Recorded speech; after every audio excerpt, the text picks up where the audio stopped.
পুরীধামে অবস্থানকালে স্বামী তুরীয়ানন্দ একদিন জগন্নাথের দর্শনে যান।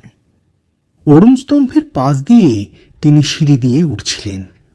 এমন সময় তিনি দেখলেন সিঁড়ির অন্য পাশ দিয়ে ঠাকুর শ্রীরামকৃষ্ণ নেমে আসছেন। গলায় ফুলের মালা এবং দেহে সাধারণ জামা কাপড়। ঠাকুরকে দেখা মাত্র তিনি ছুটে গিয়ে ভূমিষ্ঠ হয়ে প্রণাম করলেন।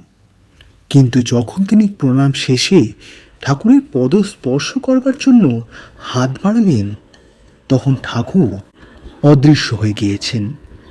এতে তার চমক ভেঙে গেল। তার মনে পড়ল, ঠাকুর তো সশরীরে নেই।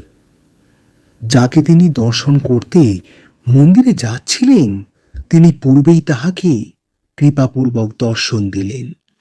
হরি মহারাজ অনুভব করলেন জগন্নাথ দেবী রামকৃষ্ণ রূপে অবতীর্ণ হয়েছিলেন। এই জন্যই বোধ হয় ঠাকুর পুরী মন্দিরে কোনোদিন যাননি। তিনি বলতেন, পুরী গেলে তার শরীর ত্যাগ হবে।